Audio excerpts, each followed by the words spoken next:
ओम शांति।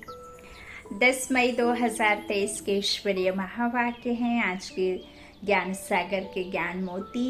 हम परमात्मा के बच्चे और हम आत्मा इसे धारणा करते हैं, सुनते हैं। बाबा की ये 3 पेज की रोज एक पाती जो रोज हमें बेहद का बाप बच्चों के लिए लिखता है ना, रूहानी बच्चों प्रति महावाक्य। मीठे बच्चे, तुम रूहानी सोशल वर्कर हो।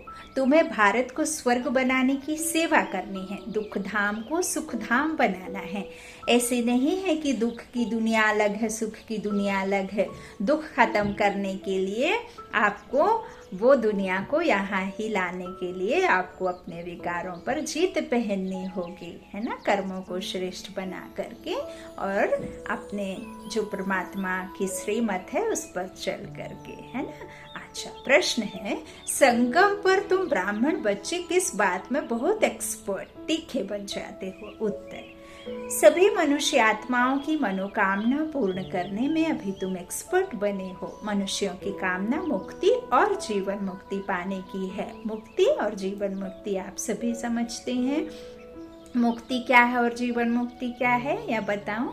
मुक्ति है जहां हमारा रहने का स्थान है, परम धाम, निराकारी दुनिया। और जीवन मुक्ति जहाँ जीवन होते हुए भी आप जीवन बंधन में नहीं, मुक्त में रहते हैं, है ना, सुख की दुनिया, सतयुग की दुनिया। तो वहाँ जीवन तो है लेकिन सुख ही सुख है, दुख नहीं। और एक वहाँ जहाँ जीवन नहीं है लेकिन आत्माएं अपने घर में रहती हैं, है ना। तो वहाँ ये सब जैसे हम जो देख पा रहे हैं, समझ पा रहे हैं, साकार नहीं होता कुछ भी, है ना। अच्छा, तो ये है मुक्ति और जीवन मुक्ति। तो जो सतयुगी आत्माएं होंगी, जो देवकुल की आत्माएं होंगी, वो देवी दुनिया में आएंगी, वो जीवन मुक्ति में रहेंगी और बाकी सब फिर मुक्त अवस्था में रहेंगी। और जब जिसका जो ड्रामा में पार्ट होगा वो फिर नीचे आएंगी, है ना। तो धीरे धीरे फिर ऐसे वृद्धि को प्राप्त होता रहता है मनुष्य रूपी झाड़, है ना। अच्छा, तो वह तुम्हें पूर्ण करनी है। क्या करनी है? कामना पूर्ण, मनुष्यों की कामना मुक्ति और जीवन मुक्ति पाने की है, वह तुम्हें पूर्ण करनी है। तुम्हारी रूहानी सोशल वर्कर की ये बाबा ने हमें काम दिया है। तो तुम सभी को शांति का रास्ता बताते हो। शांति कोई जंगल में नहीं मिलती, लेकिन आत्मा का स्वधर्म ही शांति है। आत्मा शरीर में आने से पहले उसका क्या है? 5वां फोल्डर क्या है? आपके निज गुण सद्गुण क्या है ना, यही है ना। क्या है? शांति, पवित्रता, प्रेम, सुख, शक्ति, है ना, ज्ञान, आनंद, यही तो है। तो बाबा कहते हैं इस तरह से शरीर से डिटैच हो, बाप को याद करो तो सुख शांति का वर्षा मिल जाएगा। गीत है, मुखड़ा देख ले प्राणी। ओम शांति। बेहद का बाप अपने सिकीलाधे बच्चों को समझा रहे हैं। जिन बच्चों ने बाप को जाना है और बाप की शरण में आए हैं, कहते हैं प्रभु तेरी शरण आए। शरण मिले तब जबकि बाप आए और बच्चों को समझावे। भगत भगवान की शरण में आते हैं क्योंकि यहाँ सब दुखी हैं। इस संसार में सर्व आत्माएं कभी न कभी कहीं न कहीं किसी न किसी कारण से जब परेशान हैं, अशांत हैं, दुखी हैं, तो जरूर परमात्मा को, भगवान को किसी न किसी रूप में याद जरूर करते हैं। और परमात्मा को याद करने वाली जो आत्माएं, भगत आत्माएं हैं ना, जब तक पूरी दुनिया की आत्माएं दुख से पुकारती नहीं ना, तब तक उनका ड्रामा में है ही नहीं। तो भगवान की शरण में आते हैं क्योंकि यहाँ सब दुखी हैं। भारत दुख धाम है, एक दो को दुख देते रहते हैं। बाप ने समझाया है, यह है तुम्हारी हंस मंडली। यहाँ पावन बच्चों बिगर कोई भी आ नहीं सकता। बाप समझाते हैं बच्चे, पावन भारत को ही सुखधाम कहा जाता है और कोई खंड को सुखधाम नहीं कहेंगे। भारत ही सुखधाम और भारत ही दुखधाम बनता है। भारतवासी बहुत दुखी है क्योंकि पतित है, परंतु यह बात उन्हें कोई समझाते नहीं। बाप समझाते हैं। सन्यासी पावन है, घर बार छोड़ते हैं, परंतु खुद भी गाते हैं पतित पावन सीताराम। अभी तुम आए हो पतित पावन बाप के पास, जो एक ही परम पिता परमात्मा है, वही सारी दुनिया को पावन बनाते हैं। मनुष्य मनुष्य को पावन बना ना सके, यह है ही पतित दुनिया। कोई भी पावन नहीं, कहते भी हैं हे परम पिता परमात्मा, फिर कह देते ईश्वर सर्वव्यापी, शिवो अहम तत्वम, सब बेचारे बाप को भूले हुए हैं।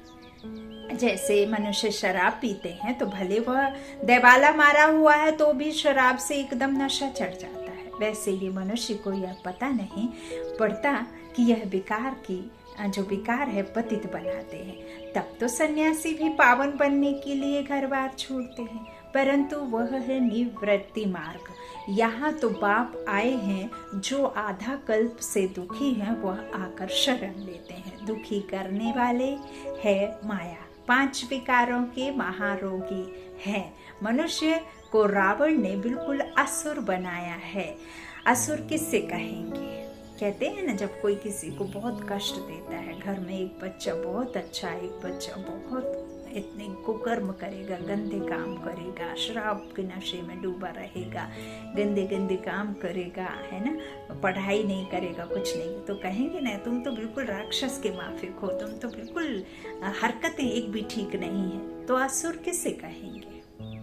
कोई असुर 10 सीस वाला होगा क्या? किसी के इधर पे सींग उगे रहेंगे क्या? ना सींग रहते हैं ना कोई किसी के 10 सीस रहते हैं। जिसके अवगुण हैं, आसुरी अवगुणों को कहेंगे कि ये राक्षस हैं, बिल्कुल असुर बन गया है। और जिनके सद्गुण होंगे, जो अच्छे कर्म करता है, अच्छे से बात करता है, अच्छे सतमार्ग पर चलता है, प्रार्थना करेगा, पूजा पाठ करेगा, मंदिर रोज जाएगा, अपने सत्कर्मों में रहेगा, है ना, सात्विक रहेगा, तो उसे क्या कहेंगे? कहेंगे ये तो बिल्कुल देवता जैसा है ना, हर किसी की बात मानेगा, हेल्प करेगा, तो ऐसे बोलते हैं। तो इस तरह से बाबा कहते हैं कि अभी तो सभी महारोगी हैं, 5 विकारों के, सब असुर बने पड़े हैं, है ना। जब बिल्कुल दुख धाम बन जाता है तब फिर बाप आकर सुख धाम स्थापन करते हैं। अब एक दुखी होगा, एक विकारी बनेगा तो फिर बार बार नहीं आएंगे ना, एक के लिए थोड़ी आते हैं, है ना, पूरे संसार को साफ करने आते ना, पूरे संसार को सत्व प्रधान बनाने थे। अभी तो 5 विकार भी सत्व प्रधान नहीं है ना, 5 विकार भी तो तमो प्रधान हो गए, तो अब उन तमो प्रधान को भी तो सत्व प्रधान बनाने बाप आए तभी तो बने। तो अब ये प्रकृति जो अपना स्वरूप बदल रही है, प्रकृति मिथ्या तो है नहीं, ये तो अखंड है, अखंड भारत है ना। प्रकृति को मिथ्या कह दिया लेकिन मिथ्या नहीं, सब कुछ क्या है, परिवर्तनशील है। तो ये प्रकृति अभी परिवर्तन ले रही है। अब क्या होगी, तमो प्रधान से सत्व प्रधान बनने के लिए उसे ये विकराल रूप लेने ही पड़ेंगे, है ना। और जो भी विकार है उसे साफ करना ही होगा, किचड़ा साफ करना है ना, तो कैसे करेगी? तो यही बात बाप बैठ बच्चों को समझाते हैं, है ना, कि तब फिर बाप आकर सुखधाम स्थापन करते हैं। तुम हो रूहानी सोशल वर्कर, तुमसे बाप सेवा कराते हैं कि बच्चे तुम इस भारत को स्वर्ग बनाओ। जो सारा मदार योग पर है, योग में कोई 7 रोज अच्छे रीति रहे तो कमाल हो जाए। ऐसे कोई योग में मुश्किल टिक सकेंगे। घर याद आएगा, मन भागता रहेगा। 7 रोज मशहूर है। गीता भागवत ग्रंथ का पाठ भी 7 रोज रखते हैं। यह रस्म रिवाज संगम युग की है। 7 रोज भट्टी में रहना पड़े, किसकी भी याद ना आवे, एक बाप के साथ योग लगा रहे, 7 रोज इस एक रस अवस्था में रहना, यह बड़ा मुश्किल है। तुम बच्चों के यादगार भी यहाँ ही हैं। तुम अभी झाड़ के नीचे बैठकर राजयोग की तपस्या करते हो। जगत अम्बा भी है तो तुम बच्चे भी हो। तुम हो सभी मनुष्यों की सर्व मनोकामनाएं स्वर्ग में पूरी करने वाले, अथवा मनुष्यों को मुक्ति, जीवन मुक्ति का फल देने वाले। तुम एक्सपर्ट हो। दुनिया में कोई नहीं जानते कि मुक्ति, जीवन मुक्ति किसको कहा जाता है, कौन देते हैं। पतित दुनिया में कौन पावन बना सकते हैं। सन्यासी लोग शांति के लिए घर बार छोड़ते हैं, जंगल में जाते हैं, परंतु शांति तो मिल नहीं सकती। शांति कैसे मिलेगी? आत्मा का स्वधर्म है शांत, और मनुष्य बाहर ढूंढते हैं। यह किसको पता नहीं कि आत्मा का स्वधर्म शांत है। रानी की हार का मिसाल है। यह ऑर्गेन्स है, चाहे कर्मेंद्रियों से काम लो या ना लो। अभी क्या हुआ है, कर्मेंद्रियों को क्या किया है आपने? कर्मेंद्रियों के वश हम हो गए हैं। जब हम कर्मेंद्रियों के वश में नहीं होते ना, तो हम कैसे होते हैं? कैसे होते? पुरुष उत्तम, शरीर पुरुष और आत्मा आत्मा पुरुष, और ये शरीर क्या है? प्रकृति है ना। तो प्रकृति जीत हम कब बनते हैं? इस पुरुषोत्तम संगम योग पर, है ना। तो पुरुष को उत्तम बनाने के लिए परमात्मा आते हैं और आत्मा है हमारी पुरुष। लेकिन वो अभी कैसी बन गई है? नीच बन गई है। अब उसे ऊंच बनाना है ना, उत्तम बनाना है ना। तो इस तरह से बाबा कहते हैं अभी तुम क्या बने हो? कर्मेंद्रियों के वशीभूत हो। फिर आप क्या बन जाते हो? आप उनको वश में कर लेते हो, है ना। तो बाबा कहते हैं इस तरह से हम आत्मा इस शरीर से अपने को डिटैच कर लेते हैं। जैसे रात को आत्मा डिटैच हो जाती है ना, सब कुछ भूल जाती है, उसको फिर नींद कहेंगे, है ना। शरीर सोता है, आत्मा फिर अपने लगी रहती है। तो इस तरह से डिटैच हो जाते हैं, आधी मौत की नींद में सोए रहते। तो यहाँ सिर्फ शांति में तुम बैठते हो। आत्मा कहती है मैं कर्मेंद्रियों से काम कर थक गई हूँ। अच्छा, अपने को शरीर से डिटैच कर लो। यह ऑर्गन्स हैं कर्म करने के लिए, कर्मचारी है ना हमारी कर्मेंद्रियां। तो यह नॉलेज बाप ही देते हैं, डिटैच कर बैठ जाओ, कुछ ना बोलो। परंतु ऐसे डिटैच हो कहाँ तक बैठेंगे? ऐसे तो है नहीं कि संकल्प ना आए, लेकिन संकल्पों को व्यर्थ से समर्थ करना है। तो श्रेष्ठ स्थिति बनाने के लिए श्रेष्ठ जो संकल्प है उसमें आपको स्थित होना, तो आपकी स्थिति भी श्रेष्ठ हो जाएगी। श्रेष्ठ ते श्रेष्ठ बाप की श्रीमत है ना। उच्चते उच्च सत्ता का हमारे पास में ज्ञान आया ना। बाबा कहते हैं यह तो तुम जानते हो, कर्म बिगर कोई रह ना सके। अब शरीर मिला है तो कर्म तो करना ही है ना। ऐसे थोड़ी तो आप भले बीमार हो, बिस्तर पर पड़े हो, लेकिन आपका जो मन है वो सूक्ष्म रीति कर्म तो करता है ना, सोचता है ना। मन का घोड़ा तो कभी नहीं रुकता जब तक ये शरीर ना छूट जाए, है ना। तो ये मन का घोड़ा तो टक टक टक टक टक करता ही रहता है ना। तो ये तो चाहे अच्छा चाहे बुरा, लेकिन परमात्मा हमें इसे सिर्फ और सिर्फ अच्छा सोचना सिखाते हैं, है ना। ब्रेन वॉश करना जो परमात्मा आकर के हमें दे रहे हैं, रीति सिद्धि बता रहे हैं, है ना, कि कैसे आपको ब्रेन वॉश करके कैसे आपको उस साफ सुथरी दुनिया में जाना है। तो बाबा कहते हैं इस तरह से कर्म करे बिगर कोई रह नहीं सकता, क्योंकि आपने शरीर को पहना है। तो डिटैच तो हुए, परंतु साथ में फायदा भी चाहिए।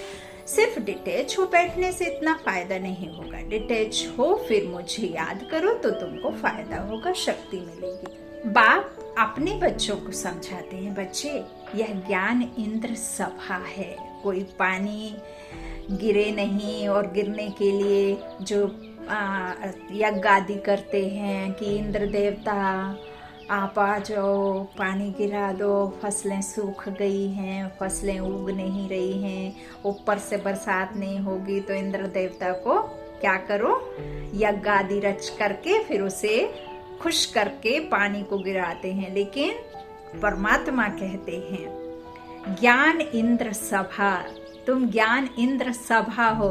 क्योंकि ज्ञान सागर की जब बरसात होती है तो सूखी बंजर भूमि आत्मा रूपी जो बंजर हो गई है ना, एकदम मैली हो गई है, एकदम इस पर खाद जंक है ना, कितना जम गया है, पाठ बजाते बजाते बजाते बजाते कितनी दुर्गति को हो गई है ना। शरीर तो छूटते जाते हैं, लेकिन आत्मा वो संस्कार समेटते समेटते अब विकारों की जंक लग गई। तो अब जब तक वो ज्ञान वर्षा ना हो, तब तक फिर संभव नहीं है इस बंजर भूमि को वापस करना, ठीक ठाक करना, है ना। तो इस पर उगेगी फसल कब? तब आपकी ये ज्ञान सागर आएंगे। तो फिर परमात्मा ने ज्ञान इंद्र सभा कहा, है ना। तो यहाँ तुम सब रत्न बैठे हो, 8 रत्न, और 9वां रत्न परमात्मा। तो जो है ना हमारे सत्ययुग में 8 रत्न होते हैं, फिर शिव परमात्मा जो माला में भी दिखाते हैं। तो कोई पत्थर बुद्धि बैठा होगा तो वायुमंडल खराब कर देगा, क्योंकि शिव बाबा की याद में रहेगा नहीं। उनको अपने मित्र संबंधी याद पड़ते रहेंगे, तुमको तो अपने बाप को निरंतर याद करना है। ये कोई कॉमन सत्संग नहीं है, मनुष्यों का नहीं, कंरस नहीं, रामायण भागवत सीता कथा नहीं है, पार्वती का कोई सत्यनारायण की कथा नहीं है ना। ये तो सचमुच नर से नारायण और मनुष्य से देवता बनने की सत्यनारायण सत्य बाप आकर सत्य कथा सुनाकर नारायण बनाते हैं। तो यह बात समझने की है, वो गपोड़े हैं, यह सच है। बाबा कहते ये कोई कॉमन सत्संग नहीं, यह बड़ी यूनिवर्सिटी है। मेडिकल कॉलेज में कोई अनपढ़ा कर बैठे तो कुछ नहीं समझेगा, उनको तो अलाउ नहीं करेंगे, सिर्फ देखने से कुछ समझ नहीं सकेंगे। इस नॉलेज को भी भिखारी पतित समझ ना सके, इसलिए ऐसे को अलाउ नहीं किया जाता। कोई कहे कि हम क्लास में अब आवे लेक्चर सुने, तो ये कोई लेक्चर नहीं है, स्पीच नहीं है ना, परंतु इससे कुछ समझ नहीं सकेगा। यह यूनिवर्सिटी है मलेच्छ से स्वच्छ देवता बनने के लिए। तो यहाँ ऐसे कोई को अलाउ नहीं किया जाता है। बाप को तो जान ना सके, बाप है गुप्त, तुम जानते हो बेहद के बाप की शरण में आए हैं, बाप से सदा सुख का वर्षा लेने। बाप खुद कहते हैं यह ब्रह्मा का जो शरीर है यह बहुत जन्मों के अंत का वानप्रस्थ वाला है। यह भी बहुत शास्त्र आदि पढ़ा हुआ है, 12 गुरु थे और सबसे जास्ती भक्ति थी, है ना। कितने गुरु बदले, लेकिन जब सत्य ज्ञान किसी के पास नहीं मिला, सबसे एक एक एक्सपीरियंस हुआ, तो उन्होंने फिर छोड़ते गए, है ना। अच्छा, तो अभी मैं सिर्फ वेद शास्त्रों का ज्ञान इन द्वारा सुनाता हूँ। तो बाबा कहते हैं सब वेद शास्त्रों का जो सार है इन द्वारा कौन सुनाता हूँ, मुख इनका, लेकिन सुनाने वाला परमात्मा। तो इनके द्वारा फिर वो वेद शास्त्रों का ज्ञान सुनाते। ब्रह्मा के हाथ में शास्त्र दिखाते, विष्णु की नाभि कमल से ब्रह्मा निकला, समझाया है। विष्णु की नाभि कमल से ब्रह्मा, ब्रह्मा की नाभि कमल से विष्णु निकला। लेकिन यहाँ परमात्मा कहते हैं ब्रह्मा सो विष्णु, विष्णु सो ब्रह्मा। ब्रह्मा से विष्णु बनने के लिए ये संगम युग, चढ़ती कला, छोटे से संगम युग में वो क्या करते हैं, विष्णु के लिए पढ़ाई करते हैं, है ना। लेकिन विष्णु से ब्रह्मा बनने के लिए उनको 84 जन्म लेने पड़ते हैं, है ना। फिर 84वें जन्म के अंत वानप्रस्थ वाला जो जन्म है, फिर उसमें आकर के परमात्मा इनको ज्ञान दे करके विष्णु की पढ़ाई। सबसे पहले तो वही जो ब्रह्मा की आत्मा है वो कृष्ण की आत्मा बनने के लिए पुरुषार्थ करते, पढ़ाई करते। फिर वो प्रिंस बनेगा स्वयंवर के बाद में, फिर वो क्या होंगे, लक्ष्मी नारायण, है ना। तो फिर जो राधे मम्मा हैं वो राधे बनती हैं, है ना, सरस्वती मम्मा।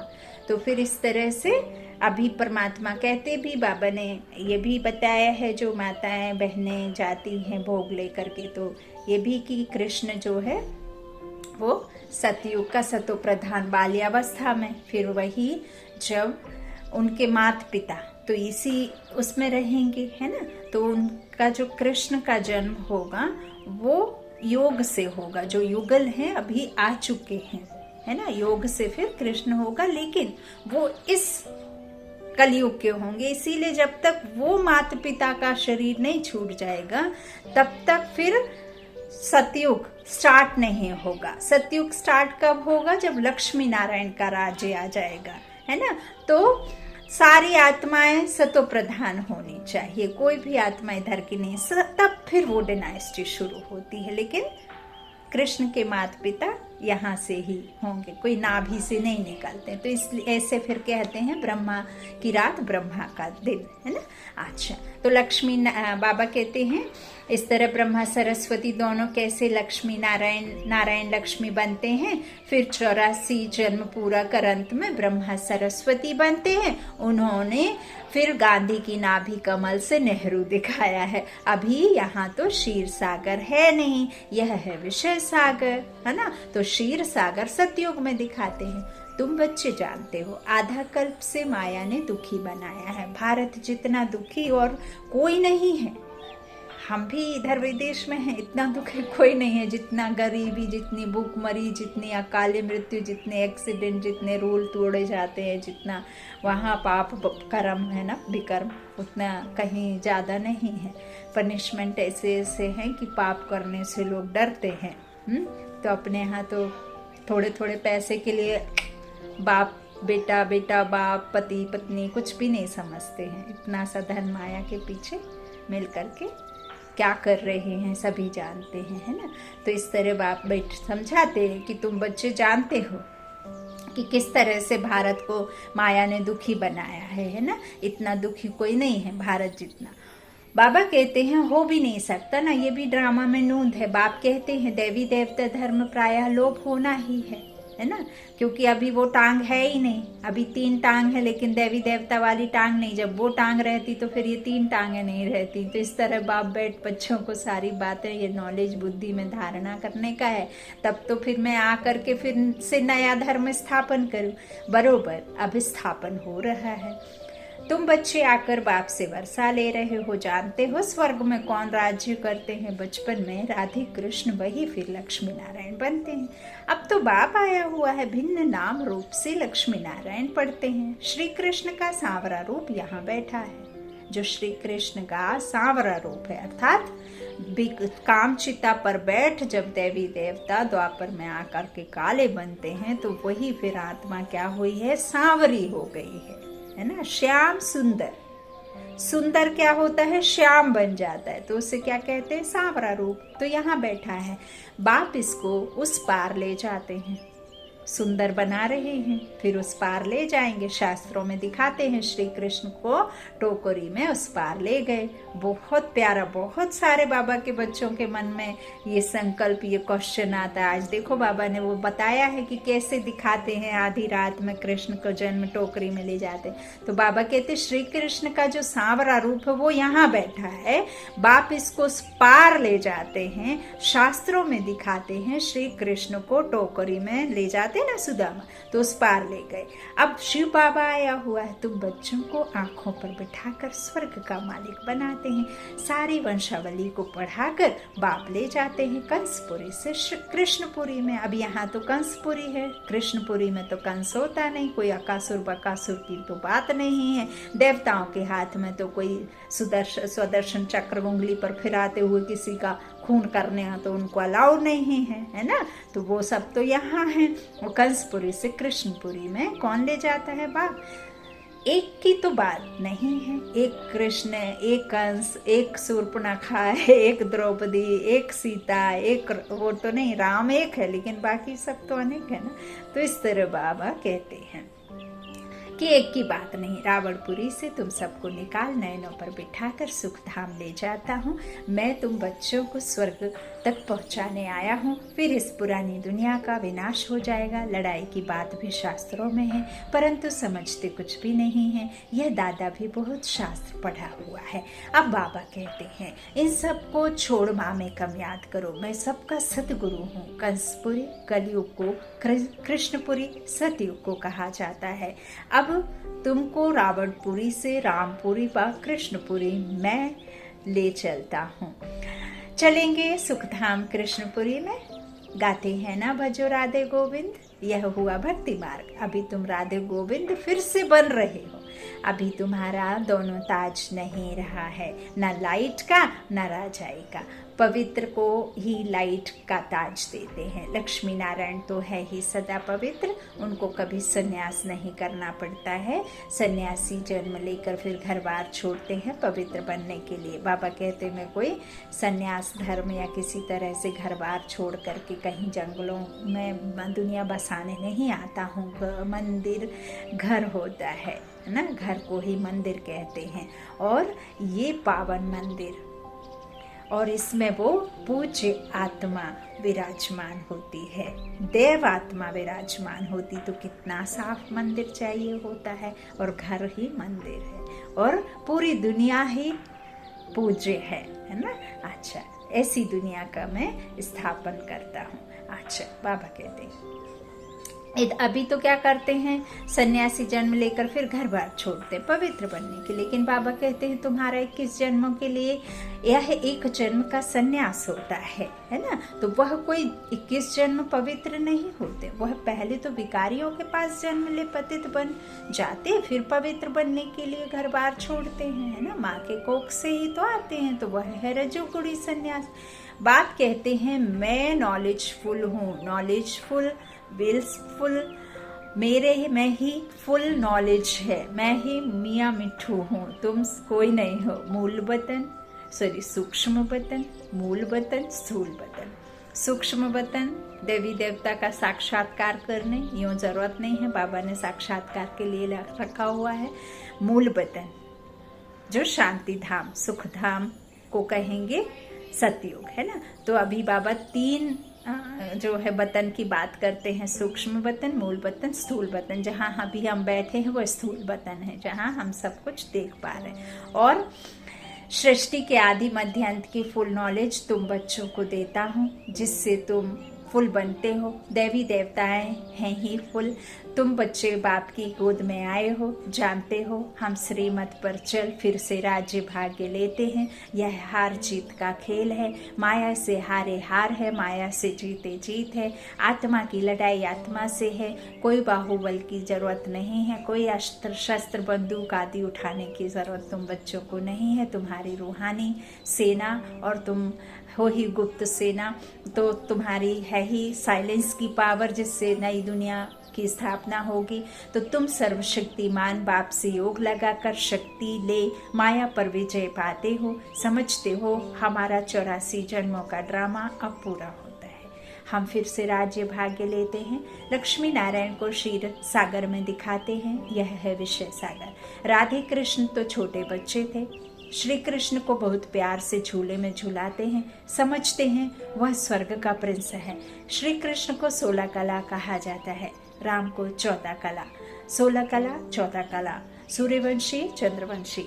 वही श्री कृष्ण फिर 16 कला से 14 कला बनते हैं। देखो बहुत समझने का गुहा राज है। पुनर्जन्म तो लेना पड़े ना, बाबा ने समझाया है। पूरे 84 जन्म तो सब नहीं लेते होंगे, और धर्म वाले 84 जन्म नहीं लेंगे, समझने की बातें हैं।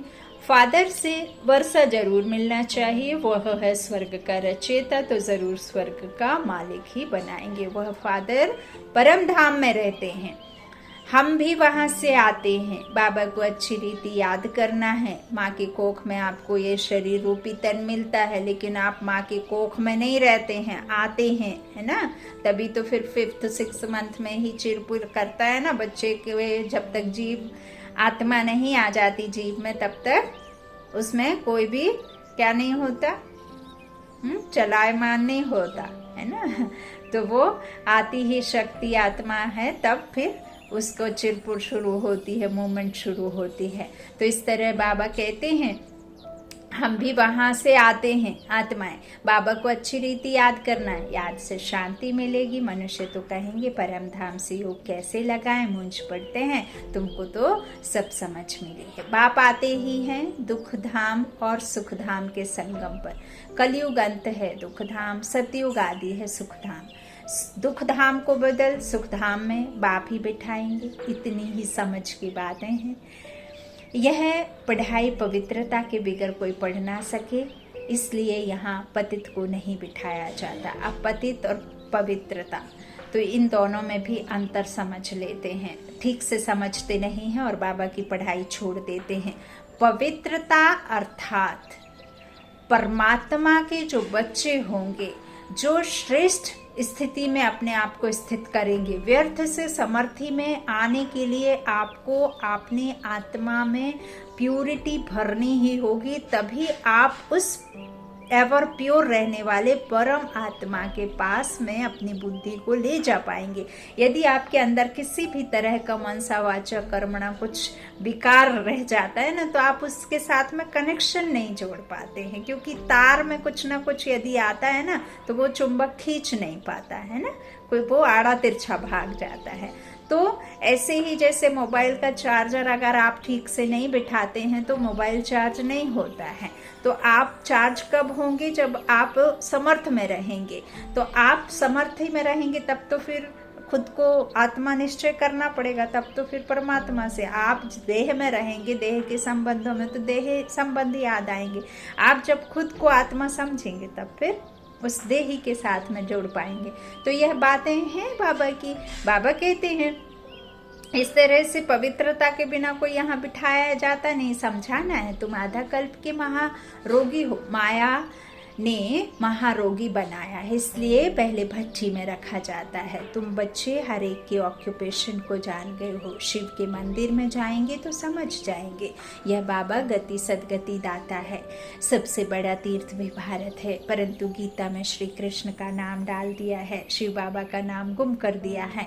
शिव बाबा ही आकर सबको दुख से छुड़ाते हैं। बाकी पानी की गंगा तो पतित पावनी है नहीं, वह तो पहाड़ों से निकली है। उसको पतित पावनी कैसे कहेंगे? इसको अंधश्रद्धा कहा जाता है। मनुष्य क्या क्या करते रहते हैं, गाते हैं मनुष्य जैसा दुर्लभ जन्म है ही नहीं। है नहीं, सो दुर्लभ जन्म तुम्हारा अभी का है, जबकि बाप आया हुआ है। यह तुम्हारा अमूल्य जन्म है। तुम पवित्र बन भारत को स्वर्ग बना देते हो, इसलिए शिव शक्ति भारत माता गाई हुई है। तुम जानते हो बाबा पवित्रता की मदद से भारत तो क्या सारी दुनिया को पवित्र बनाते हैं। जो जो पवित्रता की अंगुली देते हैं, मन मना भव रहते हैं, वही मददगार है। इसका अर्थ भी तुम समझते हो। यह दादा भी नहीं समझते थे। इनके बहुत गुरु किए हुए हैं, शास्त्र पढ़े हुए हैं। तब बाबा कहते हैं माँ में कम याद करो, मैं ही तुम्हारा सब कुछ हूँ। गति सदगति दाता हूँ। मनुष्य तो पतित है, अब तुम आए हो शिव बाबा के पास ब्रह्मा द्वारा वर्षा लेने। इस निश्चय बिगर कोई आ न सके, आकर और ही अशांति फैला देंगे। तुम भारत को सुप्रीम शांति में ले जाते हो। यह है स्थापना का कार्य जो मनुष्य कर ना सके। तुम भी शिव बाबा की मदद से कर रहे हो। तुम खुद तो कर ना सको। तुम मनुष्य हो ना, तो कैसे कर सकते हो? परमात्मा की मदद से कर रहे हो। और तुम मनुष्य भी नहीं, तुम आत्मा हो, चैतन्य शक्तियाँ। तो तुमको भी प्राइज क्या मिलती है? स्वर्ग के मालिक बनते हो। ऐसे बाबा के बनते भी फिर निश्चय बुद्धि नहीं है तो माया एकदम हप कर देती है। अच्छा, मीठे मीठे सिक्की लाधे बच्चों प्रति माता पिता बाप दादा का याद प्यार और गुड मॉर्निंग। रूहानी बाप की रूहानी बच्चों को नमस्ते। हम रूहानी बच्चों की रूहानी माता पिता बाप दादा को याद प्यार और गुड मॉर्निंग। धारणा के लिए मुख्य सार। पहला बाबा ने कहा, इस एक जन्म में पुरानी दुनिया से संन्यास कर बाप का मददगार बनना है, पवित्रता की अंगुली देनी है और मनमना भव रहना है। दूसरा, भारत को सुप्रीम शांति में ले जाने की सेवा करनी है। इस शरीर से डिटैच हो बाप की याद में रहकर शक्ति लेनी है, शांति का दान देना है। वरदान है, तीनों कालों तीनों लोकों की नॉलेज को धारण कर बुद्धिवान बनने वाले विघ्न विनाशक भव। जो तीनों कालों और तीनों लोकों के नॉलेजफुल हैं, उन्हें ही बुद्धिवान अर्थात गणेश कहा जाता है। गणेश अर्थात विघ्न विनाशक। वह किसी भी परिस्थिति में विघ्न रूप नहीं बन सकते। यदि कोई विघ्न रूप बने भी तो आप विघ्न विनाशक बन जाओ, इससे विघ्न खत्म हो जाएंगे। विघ्न विनाशक आत्माएं वातावरण वायुमंडल को भी परिवर्तन कर देती हैं, उसका वर्णन नहीं करती। स्लोगन, अपनी चलन और चेहरे से सत्यता की सभ्यता का अनुभव कराना ही श्रेष्ठता है। अपनी चलन और चेहरे से सत्यता की सभ्यता का अनुभव कराना ही श्रेष्ठता है। परमात्मा को प्रत्यक्ष करना है प्रेम से, प्यार से, प्यार के बल से। इतना स्नेह देता है बाबा, मीठा मीठा कह के हम बच्चों को भी मीठा बना देता है। तो परमात्मा को याद करेंगे तो परमात्मा के संस्कार हमारे में आने शुरू हो जाएंगे। हम जिसको याद करते हैं हम उसके रंग में रंग जाते हैं। तो अब यहाँ परमात्मा के रंग में रंगने के लिए आपको उसकी याद में रहना होगा, नहीं तो नहीं संभव है। अच्छा, ओम शांति। शुक्रिया आप सभी को, आप सभी के ये स्नेह को, प्यार को। ओम शांति।